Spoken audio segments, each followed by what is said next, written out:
so much for being here. And happy Valentine's Day.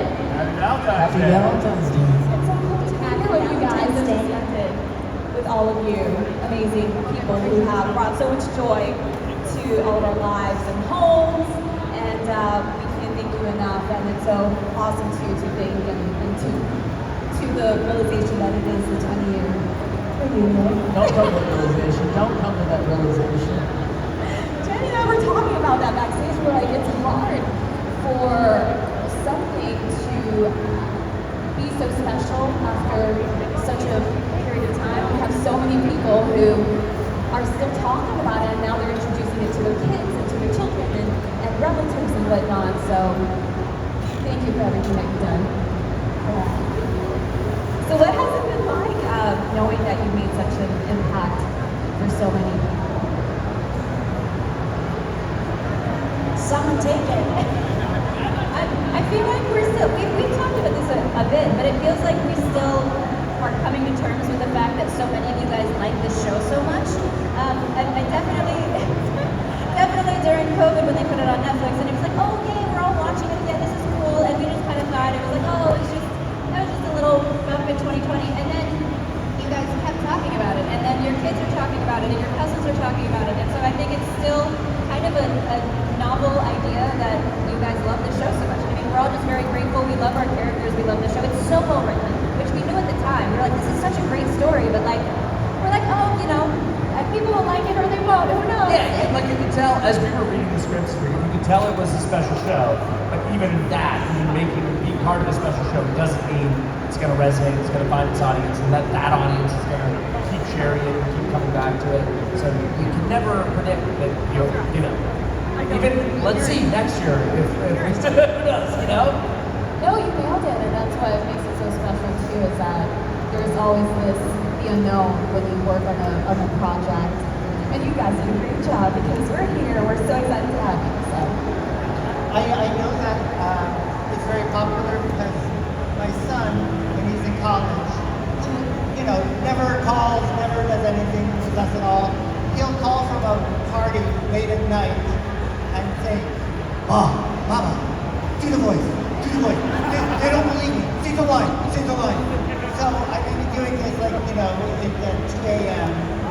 So, but I'm always going to take the call because, you know, we never hear from him. So that's why I know it's popular. oh, that's awesome. You're like, I'm cool now. Like now you're like, all right. Now you can be like, hey, what do I get in return? They're going to like, let me something, yeah, anyway. But My son's in college and he's never seen Avatar in his life. I was pregnant with him during the acting high, and he's like, in high school I just got teased about being the spawn of Azula all the time, so I don't really want to watch it. But this weekend he was like, hey, do you know Roger Clark? And I guess he's here at the thing. He's like, I'm playing Red Dead Redemption right now. Do you think you could get his autograph? And I was like, finally I'm cool just for who I know. I really also had to get his autograph for my boyfriend. I had no idea how cool Roger Clark was, but he's an old friend. Roger's super cool. well, it's funny. One of my earliest memories of Grey is of you pregnant because I remember season 3 and like she's so nice. Grey, if you haven't met Grey in person yet, go say hi at her table. She's so lovely. But then when she switches into Azula mode, it's so scary. So she was like this nice pregnant woman. She was like, oh my gosh, I'm so good to see you. And then she just got really evil, and I was like, oh my gosh. Never rise from the ashes of your shame and humiliation. That voice gives me peace and rest. I just have to tell you things. When my kids were in college, they did the same thing, and they would win bar bets. They would go, oh, I can believe it or not, I'll bet you that I can make Uncle Iroh magically appear. And then they call me up. It's like, People will bow to me in the streets. I'll be with some friends. I'm like, why is that person bowing to you? I'm like, because I'm the Fire Lord. And it's not a big deal. This is cool. It's cool. I love that. And on that note, can we please go ahead and introduce ourselves and tell us who you are? Hello, I'm James C, and I voice a certain purveyor of cabbage.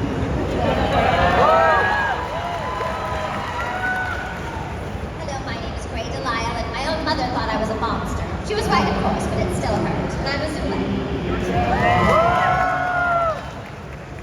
I am Kwan and I play Suki. My voice is gone, guys, by the way. I'm Olivia Hack, and I play Tylee, and your auras are all very I am Greg Baldwin, and I do an impression of Mako Iwamatsu. I'm Dante, Basco. Hello, Zukko here. What's up? I'm Michaela aka Jessie Flower, and I'm the greatest earthbender in the world. And don't you genderheads ever forget it, Toph Beifong. Olivia, everybody. I am Eisen, and I was the voice of Avatar Aang. I'm Sena. I was the voice of Sokka. Just a guy with a boomerang. I didn't ask for all this flying and magic. Oh gosh, I love it. Well, thank you guys so much. And I have a lot of questions, but we do have a packed house.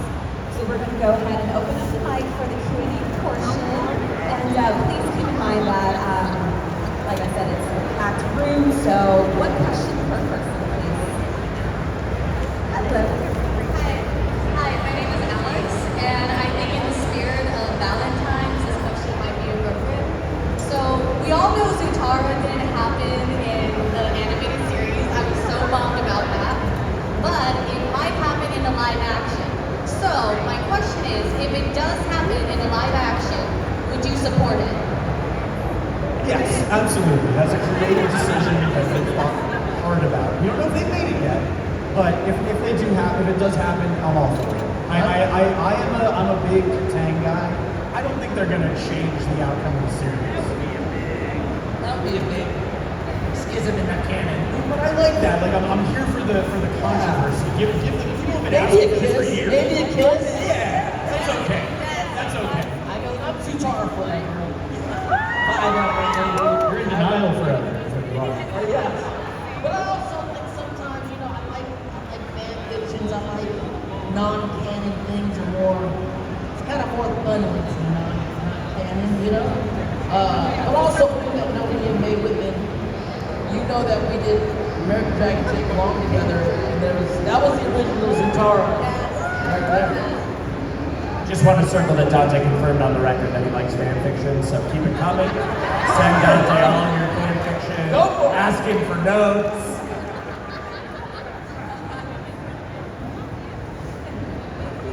Thank you. Thank you so much. Hi, my name is Alan, and my question for everyone is, if you were to meet your characters in person, how would you react and what would you say to them? That's a sharp outfit. It's sharp enough to puncture the hull of an Empire-class Fire Nation battleship, leaving thousands to drown at sea because it's so sharp. If I met Aang, we'd kind of end up doing the Spider-Man meme kind of thing, just pointing at each other. So I really do feel like I'm very similar. Exactly. I feel like we're very similar, because I am him and he is me. Like, it would be very weird. It'd be like looking in a mirror, but just with less hair. Exactly. I think we'd hang out, we'd go to the beach. I would say to Iroh, Iroh, tea is great and all, but have you ever tried tequila? Sokka is so curious. I think he would have a lot of questions about our world and cell phones and technology and drone cameras. So I would just sit him down and cook him hours and hours of fine meats and answer all his questions.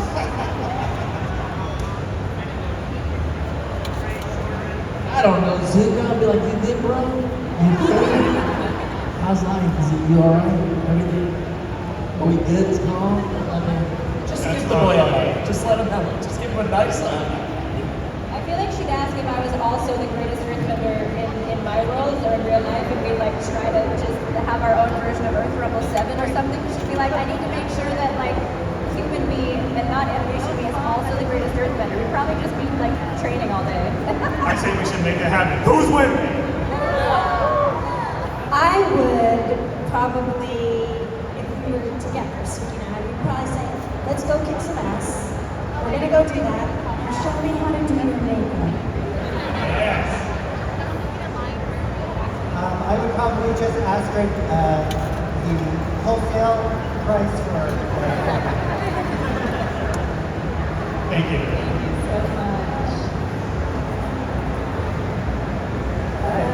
Hi there. So, in your character's voice, I got to ask. Describe if we all opened a taco restaurant together, we made it a Last Avatar, the Last Airbender themed taco restaurant. What would be in a taco themed after your respective characters? And can you please answer it using your voices?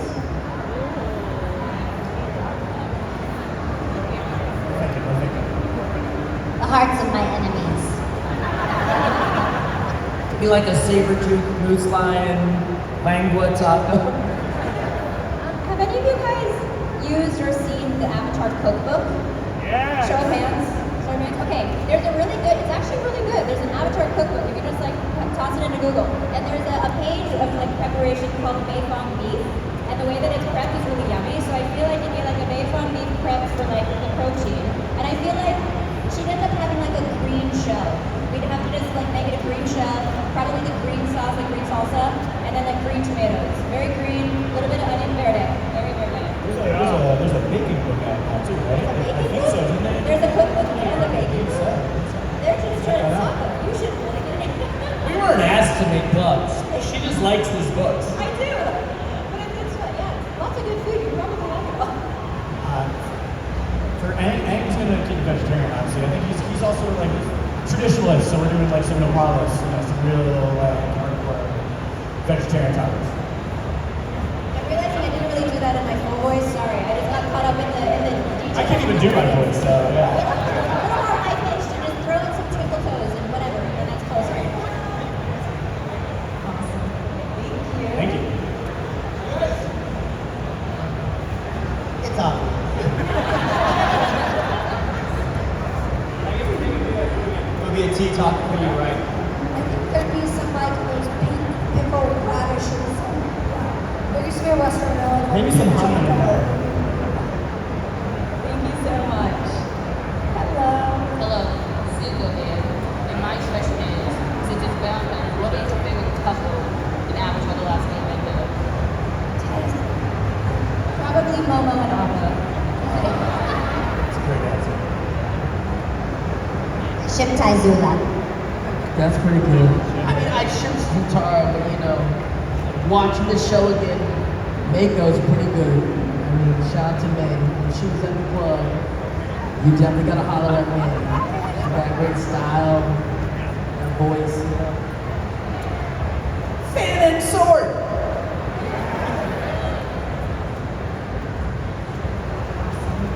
Thank you so Thank you. much. Thank you. How did you like get roles of like the voices in the show? Straight up auditioning. I mean, for everybody, right? Like, nobody got an offer, right? I'm basically, Cricket was million, and we came in, and the show had already been animated, so I just thought it was a dub. So somebody had already been cast. But yeah, we all just auditioned as actors. We're all auditioning all in still, so. I was actually working at Disney at the time as a paralegal. And by the way, Disney, there's actual supervillains working in Disney legal. I can tell you right now, right now. And I remember I recorded it in my office. And, several weeks happened, and the best of me is always just assumed to be part. And on this particular day, I have been working for Disney for I think about 13 years. My kids were in high school, and they called me into my boss's office, and HR is there. And I realized, no, the angel of death is there. I'm going to be laid off. This is what's going to happen. And indeed, they did lay me off. And I was in my office, and I'm freaking out because my kid's going to be in college. What am I going to do? And, there is the old saying, and I'll say it in Iroh's voice, when one door closes, another door opens. And I swear to God, within an hour of me being laid off, my agent called and said, you're Nick's #1 pick for Iroh. They want to see you in the studio next week. So, destiny is a funny thing, my friends.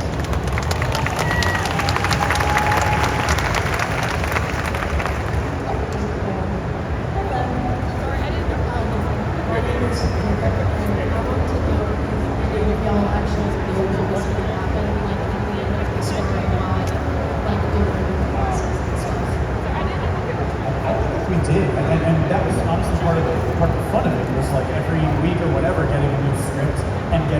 see on paper what was happening.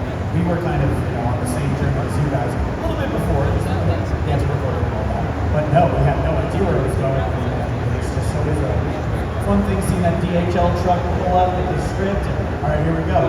Next episode. Thank you. Hi, I did know I get to the film, Charles. What was Joe's favorite part of Avatar: The Last Airbender? Like the whole recording and how that's what you would do in that situation. Can you repeat that one more time? I lost the second half of it. So what part was the most heartfelt part in recording Avatar: The Last Airbender?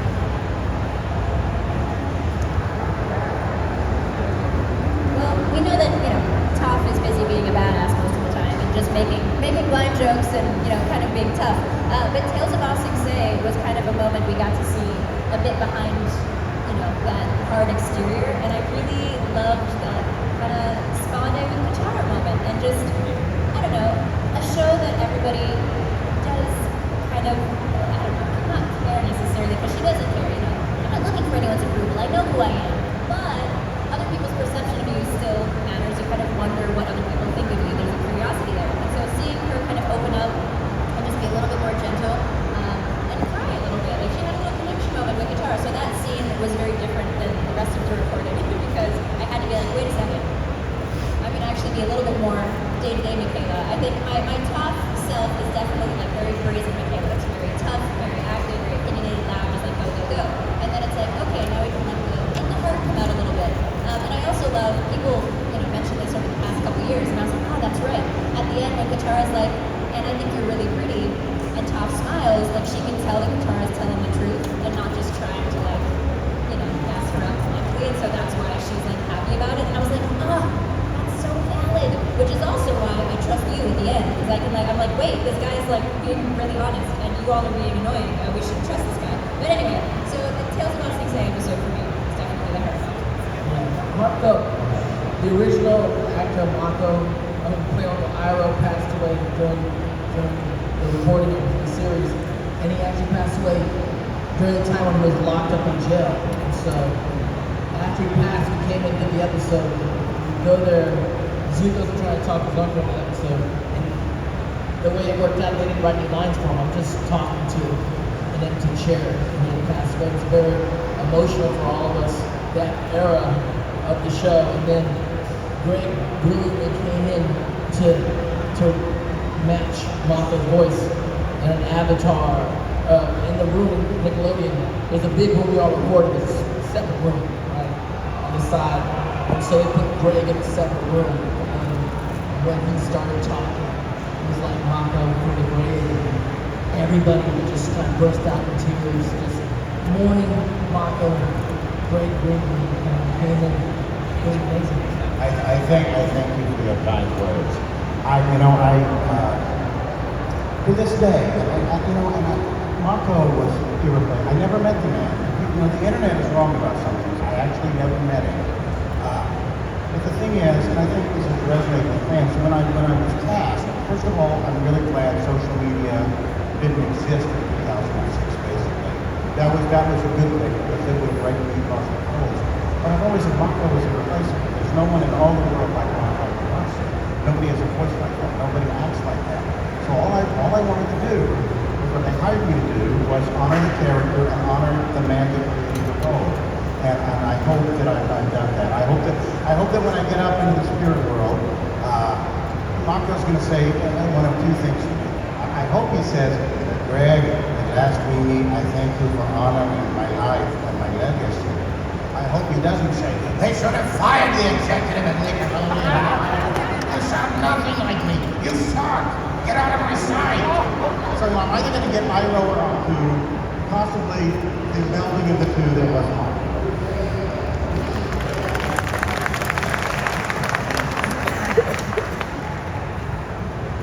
Hello, my name is Taylor.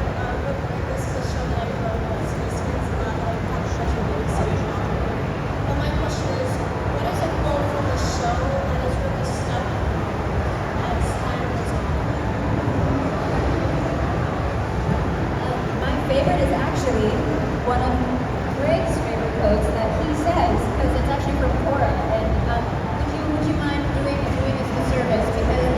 It's my favorite line too.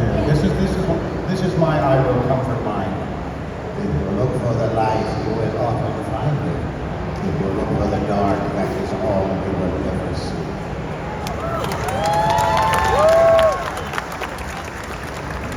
I think of that when I'm doom scrolling at night. I'm like, stop, just stop. Look for the helpers, like Mr. Rogers said. Well, I love it so much because it indicates choice, and I feel like, you know, there's so many different things. Speaking of social media, we're so overstimulated, there's so much information, and so there's a choice that you can make when you're looking at all this stuff, and you're like, all right, I can look for the dark, or I can look for the light, and so you can pick. And so it resonates a lot, especially, yes, recently. It's a conscious choice, you know. And once you do make the decision to look for the light, you discover that you're enveloped by light. Light is all around us, you know.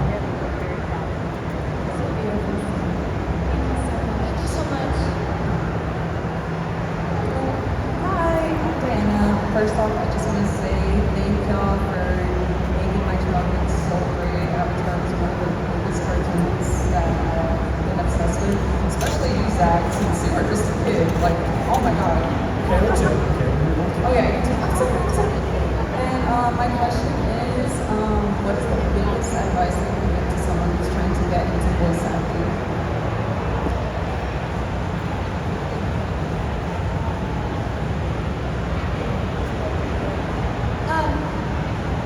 So everybody up here pretty much has gone through their dues, right, to get to this place. But something that I always tell people who are aspiring to be voice actors is make sure you can act, right? I think a lot of people think it's just about imitations or doing 32 voices, but when you get into the booth with producers and directors, your job is to be able to show up and deliver emotions or feelings or different variances doing your job, right? So a lot of the times when people ask us, you know, we've been doing this for a long time, but remember that voice acting has acting in it. So that's the foundation of it. Yeah. I wrote a poem called Advice to the Young Artist. And it goes, seek out and study what a master if you're after greatness. The aim is to impact the world and be a catalyst for changes. Forget what your name is. You should want to be good more than you want to be famous. Okay, Jay. Alright, just one last thing. Happy Valentine's, and all of your outfits are looking very sharp. Thank you. Happy Valentine's. Testing. 1, 2, 3, testing. Okay. So, for each of you, what is the ideal birthday for all of your characters? Well, I'm a Gemini, and I think Ty Lee is a Gemini. She's a sniper from the side, you don't see her coming. So she's cute, but she's also deadly, you know, so she's got that duality too. 9/11. Too soon.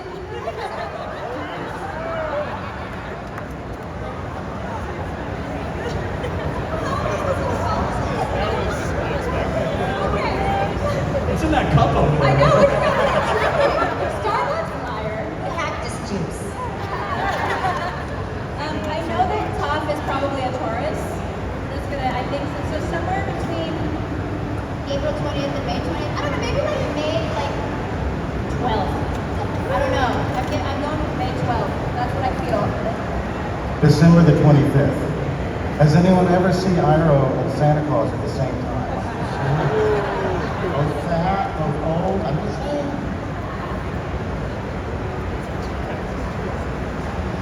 We're talking like what would we do on our birthday, right? Yes.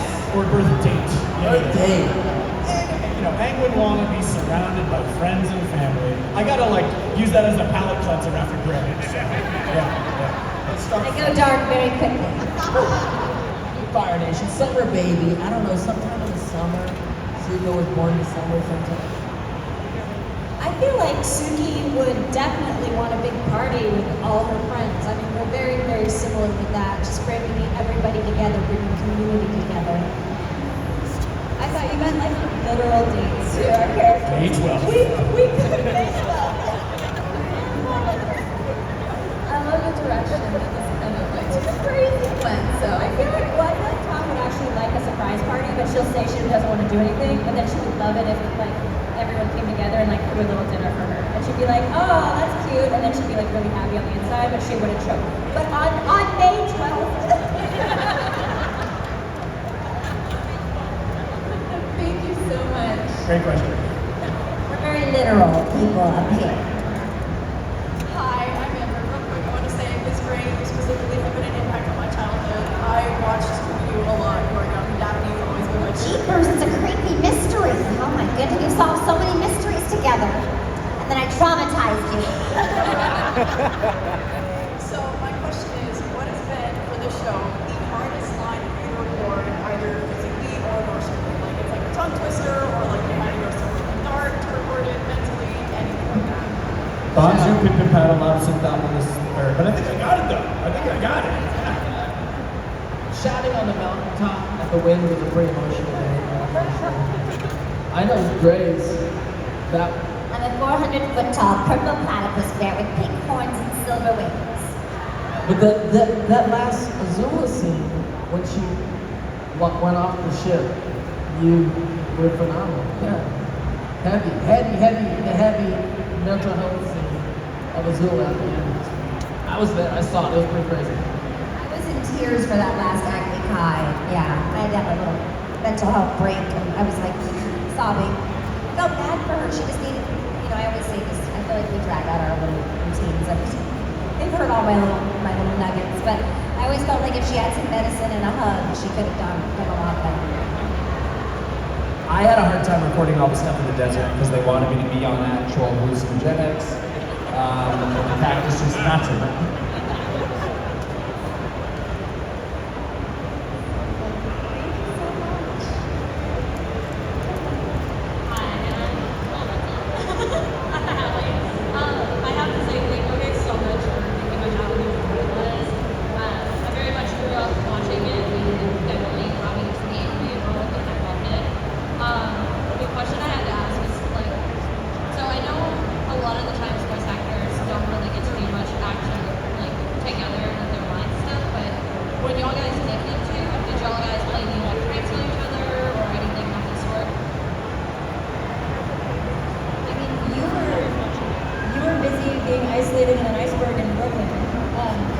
Yeah, they were playing pranks behind my back the whole time, apparently. Yeah, no, I actually never recorded with anybody else on the show. Everybody else did, so I cannot answer these questions. Pranks, guys. So respectful here. I mean, maybe she was very young, but this is like back in the day before iPhones. We used to like flip phones, and like sometimes I'd be in the other room and I might fall asleep or something. But then she'll like send me pictures, pixelated pictures. Wake up! It's like your line's coming up. Like, get up! Your line's coming up. So I have those pixelated pictures somewhere. Oh my God, Dante, you're aging us. I know, this is 20 years ago, pictures. you guys. Like literally, we had like horrible phones, no smartphones. You were a Razor, that BlackBerry. Nokia. Snake on the Nokia. Send me that little 2 megabyte If it picture. helps, I had a flip phone and a Nokia. There we go. Dante's been phone status for over 20 years now.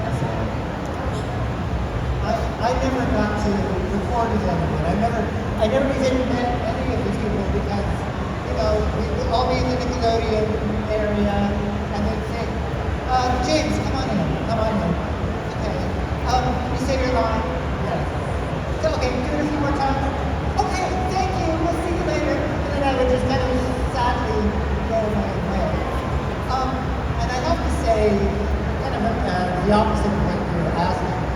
I never got to meet these guys until I started doing conventions. And in a way, it was like finding your family. And because these guys are just such wonderful people. And so I'm so grateful for conventions to be able to be. James, we are all better off for knowing you too. You are the best. Truly. Thank you so much.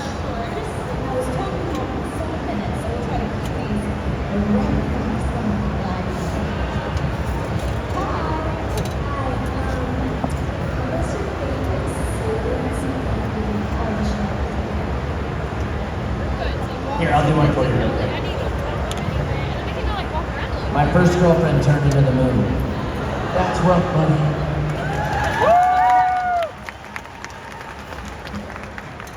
And I was like, how was this? Shout out.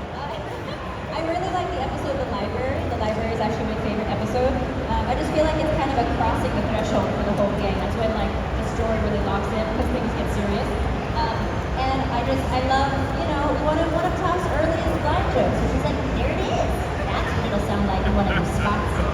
And it's like, ah. And then she goes on to like hold up the entire library and save everyone's life. So, you know, the duality of one episode is very impressive. So I love that episode so much. The beach was my favorite episode. I just remember I could not wait to flirt as Azula because she was just trying to overtake. She's like, yeah, together we'll be the strongest couple in the entire world. We'll dominate the earth. You know, and he was just like, ah, you know, yeah, that was good. That was fly.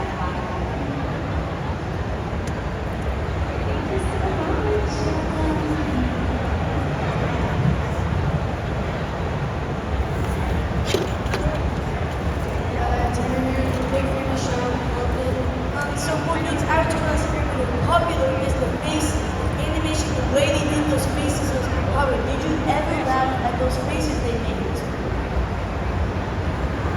You are so cute. Nice shirt, dude. Thanks. Yeah, absolutely. So a lot of times the process of animation and the way we did this shoot, we do like original recordings of the scripts, then they go off and animate it, storyboard it, and come back, and we do what's called ADR, where we go back in and we fill in any little incidental sounds or combat sounds. So much of my job on that show was coming in during ADR and just making a ridiculous sound to match the ridiculous face that they put on Sokka. Every little combat noise, it was like that. It was all me getting to collaborate with the animators after they had given him some beautiful expression that I was like, ah, yeah. Yeah, look behind you. What's that? Yeah, that one. I was like, ah. Oh, that's awesome. Great question, man.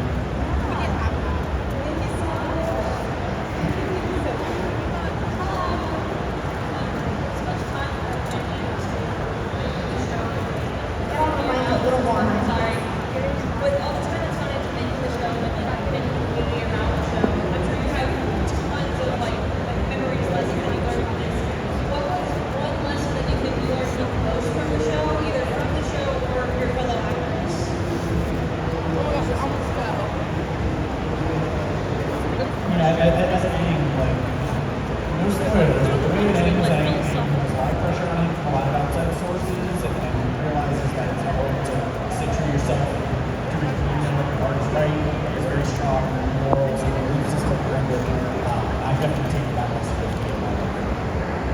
I think the show just is a lesson for me to like leave room to be surprised in life.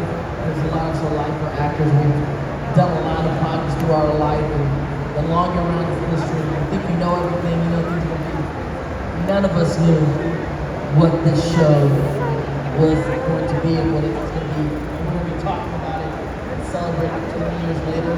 It's just, I didn't know Zukko was going to come and change my life. It's just, don't know so much. Leave room to be surprised. Now, people sometimes, they mistake me for being as wise as Uncle Iroh, and I am not as wise as Uncle Iroh. I am 65 years old, and if you're 65 years old and you're not a little bit wise, you're doing something wrong. But I can say, for me, at least, one of the great blessings of being one of the shepherds of this role is I am a wiser human being because of Uncle Iroh. Unfortunately, I've memorized so many of these quotes, and I have to tell you, man, in my day-to-day life, having Uncle Iroh's quotes floating around in my head all day, not a bad thing to have out there. Exactly.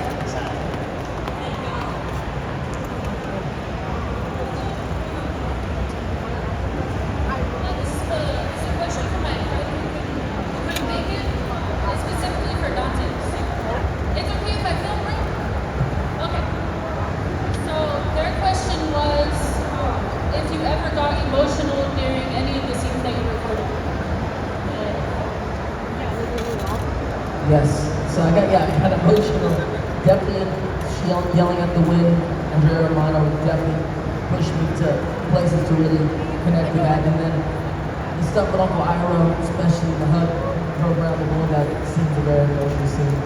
Doing it and watching it again now, always it feels right. Thank you. You guys are awesome.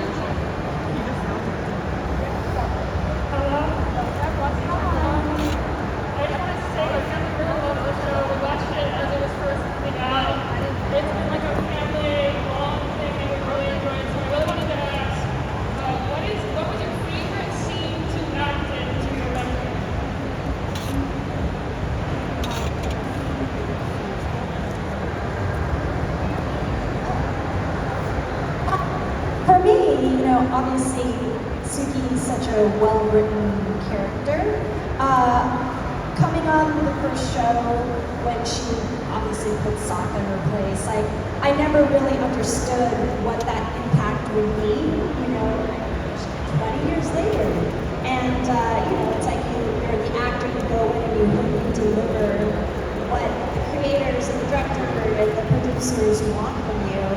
So that's one of my favorite scenes. But I also love the episode of Appa's Lost Days when she has interaction with Appa. That was just, for me, a very tender moment because I love animals and I think animals possess feelings. Like, we're all animals, right? We all have these feelings. So that was also another favorite moment. Thank you so much.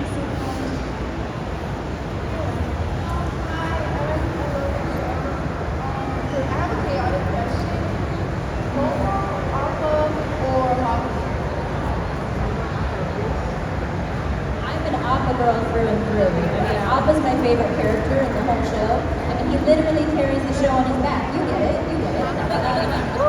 And without that guy, we definitely wouldn't have made it as far. And nothing would have happened without Appa. So I'm an Appa girl. Shout out to D. Bradley Baker, who does the voice of Appa. He is brilliant. And I did another show with him for Disney where he played the Never Beast in this Tinkerbell movie, and I was sobbing as the fairy that I was playing. I mean, he was so magical. And then they replaced him with just sound effects, and it just took the whole heart out of that character. It was horrible. Anyway, so shout out to Dean. And I want to say it's an honor for hockey just to be nominated. Thank you so much. Thank you. Guys, who is hockey?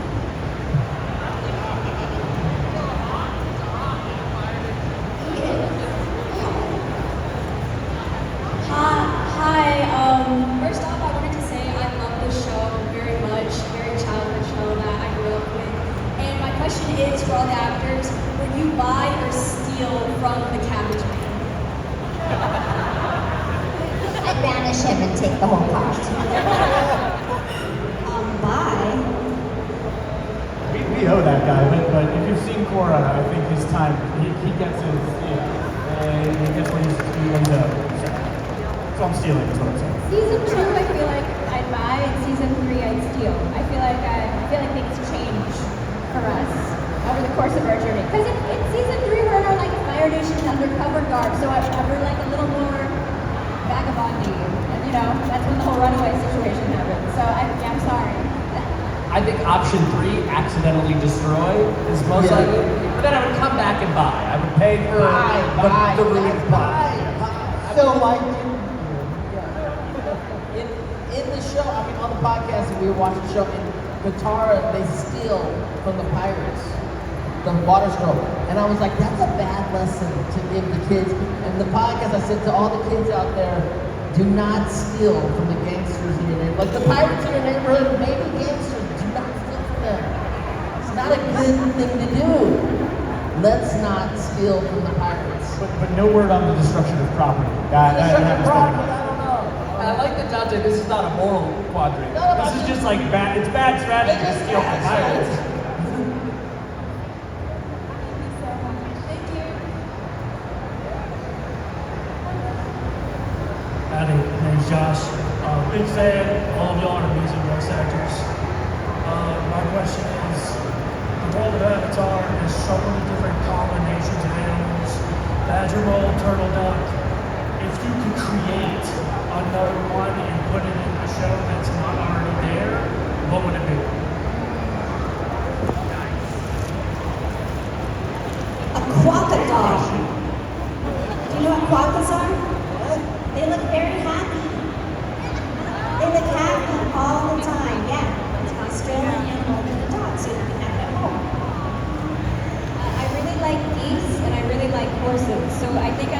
like a hoose.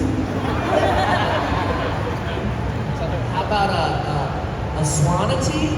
Half swan, half manatee? Just a big flying sea cow. Very cumbersome. Let's, there should be a crossover episode where Cat Dog is on the show. If y'all remember Cat Dog. Cat Dog would be good. Cat Dog would be good.